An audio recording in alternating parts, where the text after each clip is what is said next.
Advanced Studio Classroom is on the air.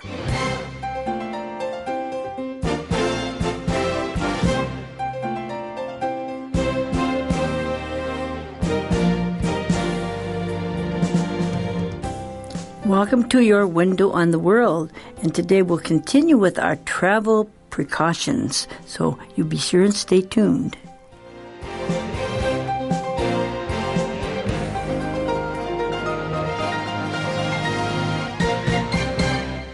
Welcome to all our advanced members all over the world, wherever you are. If you're traveling or if you're at home, be sure that you listen in to Advanced Program. It's made just for you. And our panelists today are Howie Chang and Hazel and Doris. So thanks for joining us as we open our magazines to pages 26 and 27 and talk about things to beware of when you travel. What a timely article.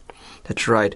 And we've learned a lot yesterday. Actually, I learned a lot at least. We learned about how to scrimp and save before we go on a vacation because vacations can be expensive. And at the same time, we also had to learn about some other things. That's right, because danger is not confined to faraway and exotic locales. Danger could be anywhere, so you need to check and be aware before you travel. Well, you have to make informed decisions. Don't make a decision without getting the facts first. That's always a good principle. For any decision, be informed. Don't make a decision and have to change it all the time. Yeah, but how do we get these facts? How do we know? Good thing we have the internet, and we can find these on-the-ground reports maybe on the internet, or even better, if you know somebody at the location where you're going to, you can give them a call or have them send an email to you to give them so they can tell you, oh, this is the situation, this is the climate in this country right now. Well, don't forget to check your own government's websites. But, if you want to, you can also check the U.S. State Department website because they give information too, and it might be useful for you, whether you're a U.S. citizen or not. You can still check it out and see what they say about the country. So after looking over this information, we can have a good idea of if the place is a little bit dangerous, if it's risky to travel there. Mm-hmm.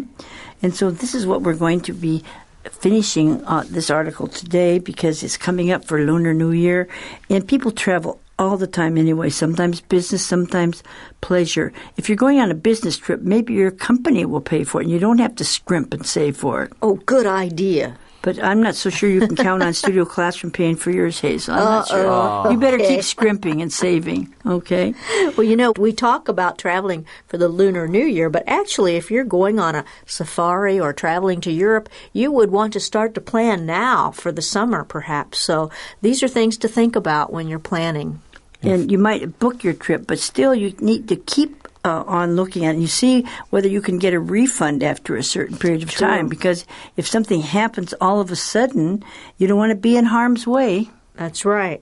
That's right. Sometimes if violence suddenly breaks out and you want to go, oh no, I want to cancel my plans, maybe it's good to have some kind of refund available, or to make sure that you purchase a package that allows you to maybe postpone your travel dates.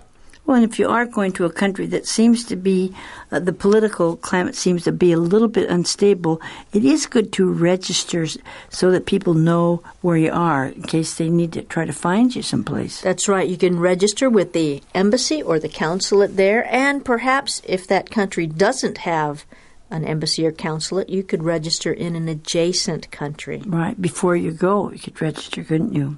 Okay, well, those are some of the things that we talked about yesterday, but there are some good points coming up today, and Howie, I think you're going to learn some more things today. I'm excited. Let's go on. Let's get the ball rolling. Okay, well, I think we should just take these one at a time because there's 3 points today.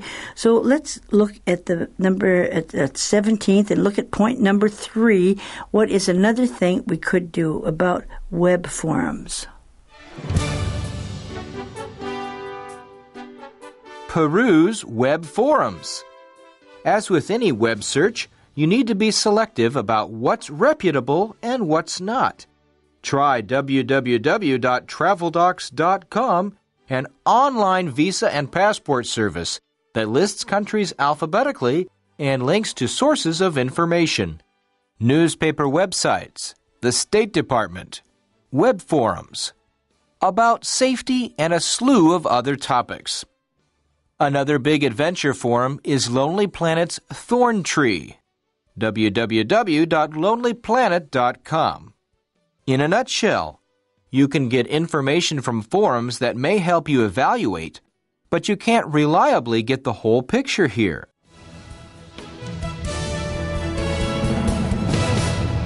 Thank you, Brian. We're learning here of another way to find out information about places you want to travel to.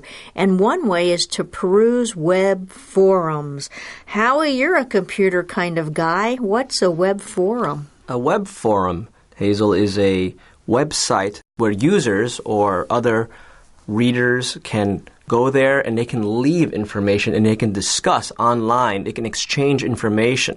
So, for example, if you go to a web forum, Hazel, and it's a forum about, you can actually leave a question at the web forum. You can say, hey, I'm thinking about going to this country. Has anyone been there before? Or what's the climate? What's the political climate now? Is it safe?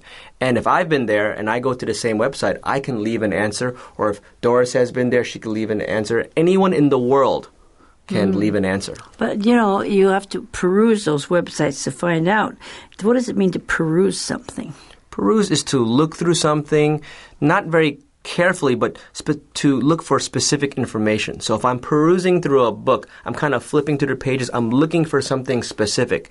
It's a good word to use. I like that word, peruse through something. And it reminds us later that we need to be selective about what's reputable and what's not. Anytime you check the internet, you need to peruse through things to see what you think is reputable, what is probably true, and what is not true. Sometimes it's hard to tell. It is. Especially if somebody will leave something that's kind of like their opinion, That's right. And you don't know if it's reputable or not. But you can try some of these websites. I think they're quite reputable. A lot of people use that Lonely Planet one. I don't know if you've ever used the traveldocs.com, but it might be a good one to try. You could peruse that sometime. I think I've used it once before. It's not a very pretty site. It's kind of plain. Okay. Not as fancy as lonelyplanet.com. But have you ever perused the U.S. government website? Oh, definitely I have.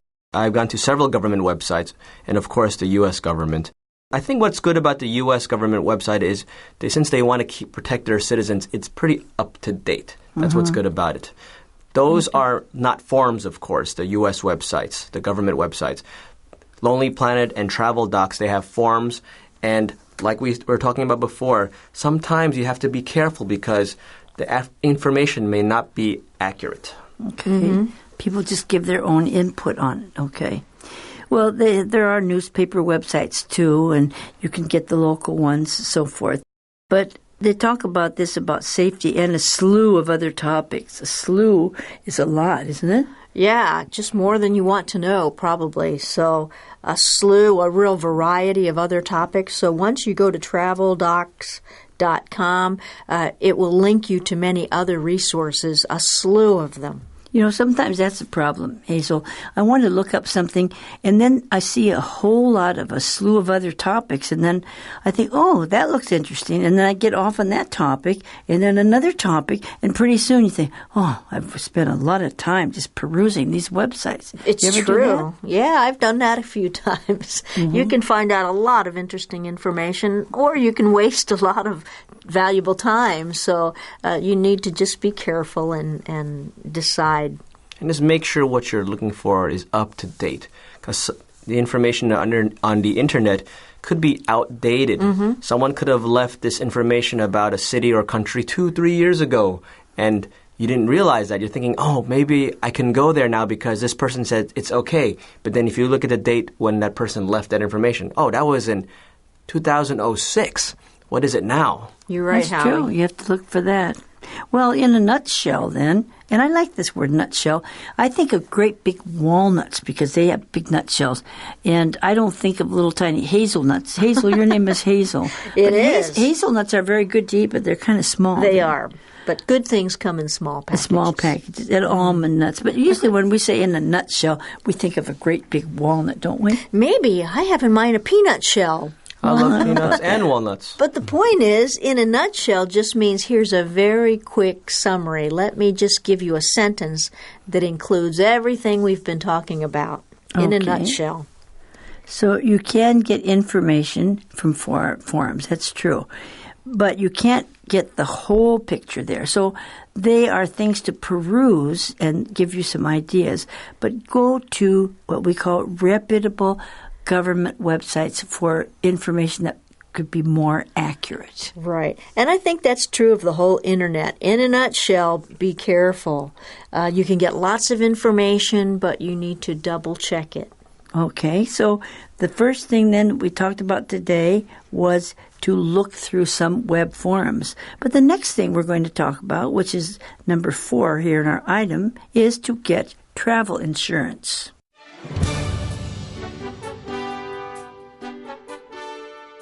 Get travel insurance. Most policies will cover some costs associated with canceling a trip, but vacations in a potentially dangerous place, or for a traveler with health problems, may warrant evacuation insurance as well, says insurance broker chairman Robin Engel. Bear in mind that the plan may not cover you if your destination is under a warning before you buy a policy, Engel says. Evacuation insurance can save you big bucks in a medical crisis abroad. Prices go up for more extensive coverage and more expensive trips.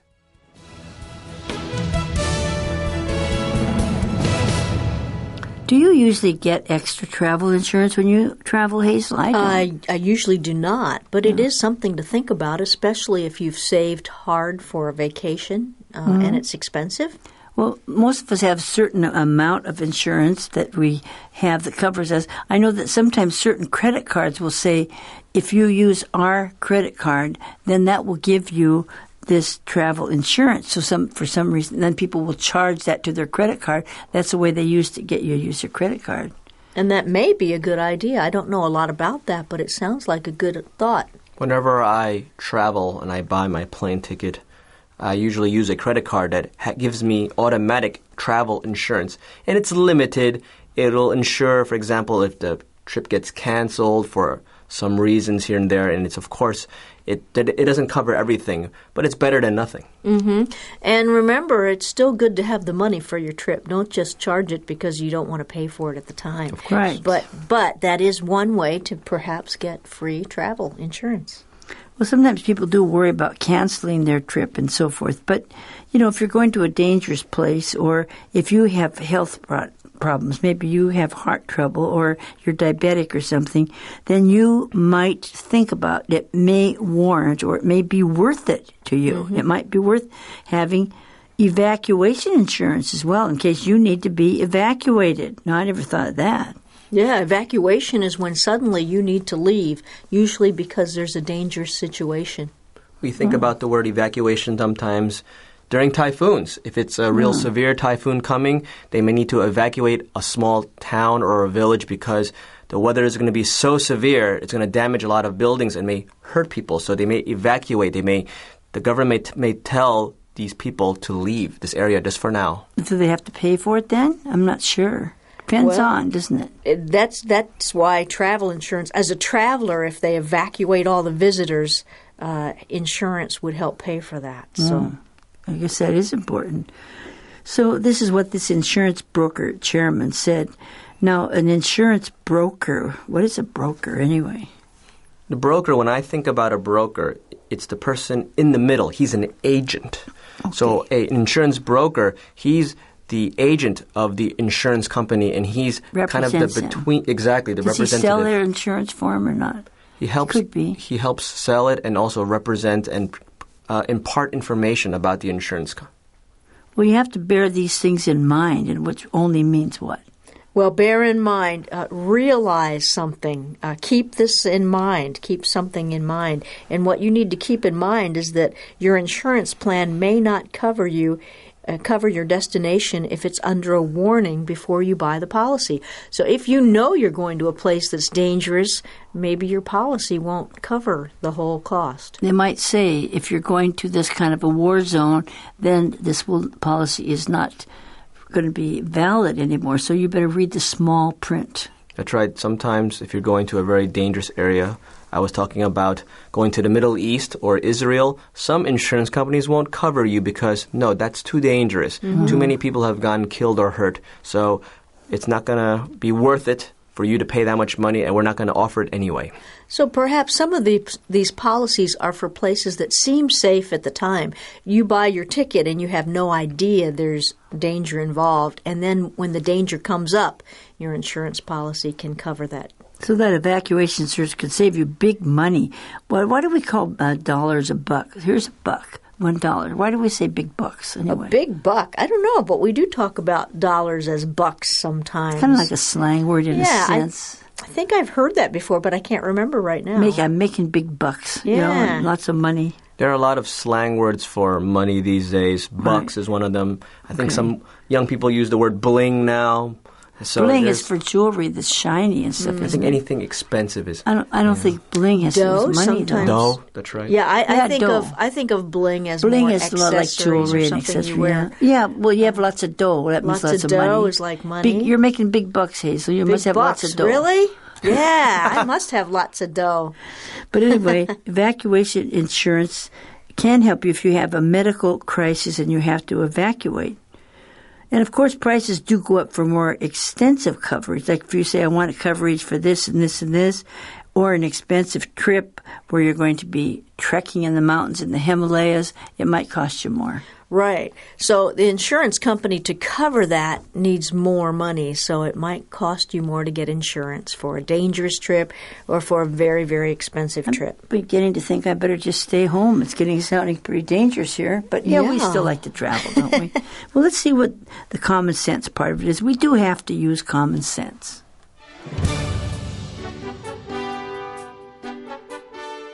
Use common sense. If you do decide to go ahead with your plans, pay attention. Don't take flashy jewelry. Don't get drunk. And don't hang out in dangerous places at night that you wouldn't frequent at home. Make copies of your passport and other important documents. Leave them with someone at home. And scan them so that digital images can be accessed from anywhere. Plan ahead to call relatives or friends at home on specific days, so they'll know if you're not available when you should be.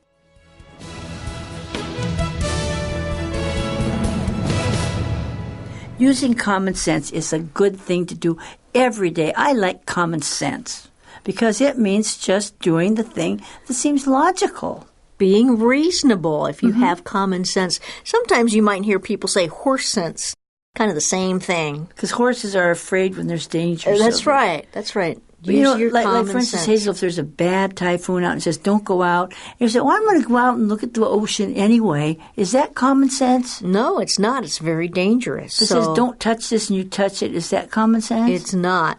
So common sense means doing the thing that seems like the right thing to do instead of trying to think, well, it doesn't bother me. Yeah, some people don't have common sense. Some people, they do a lot of risky things or they say things that are kind of rude and you shouldn't say it in public. You would go up to them, don't you have any common sense? You shouldn't have done that. Right. So young people are a little bit more daring that way. Right. So it's different than being smart. Common sense is the sense you use every day, the way you think about things, the way you reason things every day. From your experience, perhaps. I think as you get older, you develop better common sense. Some people do, but I'm not Hazel. I'm not so sure about you. But well, you're doing all right, though. Yeah. But you should develop more common sense, really. Yeah. Okay. But I don't think you take flashy jewelry, and that you could call that bling, couldn't you? Mm-hmm. Flashy jewelry. Do you take flashy jewelry? I don't think I even have any flashy jewelry. Well, what you want to avoid is people thinking this person has a lot of money. That might target you for a robbery or something. Well, you might have like a beautiful jade ring, though. It might not be flashy, but it might be quite valuable or something. And you know that they might steal that. Or even in some countries, any kind of a watch, they might want to take it off your wrist because they're very poor. So it depends on what country you're going to. Well, the word flashy means very showy. So jewelry aren't the only things that are flashy. Like you have a flashy new car. What about a camera? They might steal your camera. Flashy new camera, something that looks very expensive, and it'll draw attention to you. And then people will go, hey, this person's probably rich. Let's follow this person back to where they live, and then we can wait for them, and a crime may happen. Right. You better watch it in the night market. They even steal cell phones there if you're not careful. Right? So that's one tip, and that's a good one. Don't wear flashy and expensive jewelry. You probably want to blend in more. And the second tip is also a very good one. Don't get drunk. You often hear of people who perhaps go and get drunk and then they don't know what happens to them. They go to a club or something with people they don't know. When you get drunk, your judgment isn't clear. You don't have common sense. So you might get in trouble that if you weren't drunk, you could avoid. And sometimes people drink something in a country that's stronger than what they're used to or they don't know or something like that. So you have to be really careful. If you're drinking, you don't know for sure you're going to get drunk and all of a sudden you're drunk. So I think you have to be really careful. And of course, Doris, the article here is talking about alcohol, but it's sad to say that even now you have to pay attention to anything that you drink because strangers that you don't know might put some other kind of drug in there. That's so just true. be very cautious. That's true. Well, if you don't hang out in dangerous places at night, that'll help. To hang out means just to sit around there and don't go to these dangerous places because there are places that you might not really go to in your own country, but you say, oh, I want to go to this bar down in some country in, Africa or something like that. And maybe you think at home, in England they have the pubs and they eat supper. It might be different. So don't go to places you wouldn't ordinarily go to in your own place. So to frequent some places, to go there often, I guess. That's right. It's kind of a more complicated, more upscale way of saying to go to some place often. Oh, I frequent this restaurant often. But if you don't another go there, thing, though, about making copies, I think that's good. Oh, Don't you think that's a good point there? It is a good plan, and I don't do this, but I think I'll probably start. Make copies of your passport and other important documents and leave them with someone at home. I have made copies before. In fact, I take them with me and put them in a different place because if I have them someplace in a suitcase and I'm going out and my passport's in my purse, if it's stolen, I can at least know what my passport, numbers and things are. But I think next time I'm going to scan them into digital images and then they can be sent to somebody. That's what I'm going to do next time. Great idea. When I saw this, that's something that I thought of right away. What a good idea. Right now, scanners are very cheap, or you can even take a digital picture of your passport. You don't even have to scan them. You can take a picture of it and then maybe upload it somewhere so that if you need to get that information right away, if you lose your passport, at least you'll have a copy of it online somewhere. So be sure and mark this one. That's very important. Or maybe even keep it on your USB drive. Yeah, but somebody might, that's true. You don't want it stolen, do you? Oh, okay. No. But plan ahead and call relatives or friends at home on certain days. You say, I'm going to call you certain days. And then if you don't call in, we'll say, Hazel said she was going to call. Let's check on her, right? And that's a good idea. It is, because if you're far away and something bad does happen to you, people might not even know it until weeks later when you don't come home. So it's important to keep in contact with someone. And besides that, something might happen at home. They want to get in contact with you. True. So always keep in good contact. Well, we do have a little skit on this. Let's have the skit first.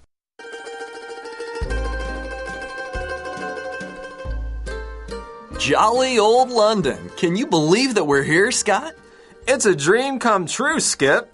Now we can see the English Premier League Championship. Hey, there's a taxi. Taxi, taxi. Hello, lads. Where are you going? Take us to the train station. We're going to Liverpool to see Manchester United play Liverpool for the soccer championship. Oh, wouldn't go there, lads. You might be in harm's way. What are you talking about?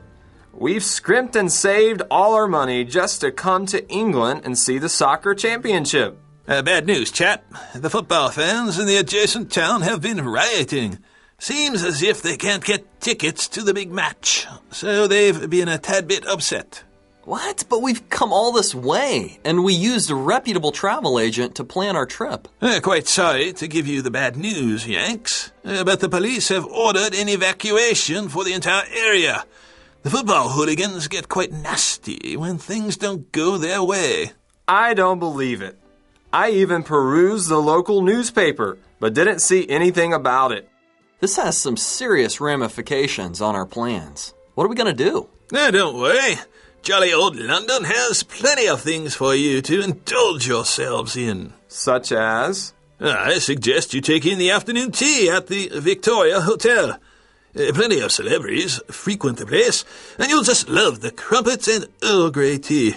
In fact, there it is. Crumpets? Tea? All this money and no English Premier League soccer? Oh, well, that's the way it goes. Here we are, the Victoria Hotel. Howdy-ho, lads. Well, let's wrap up what we've been learning the last 2 days. I think the most important thing that I've learned is that you should register at a consulate or a embassy if you're going to go away for a very long time so that the government will know where you are.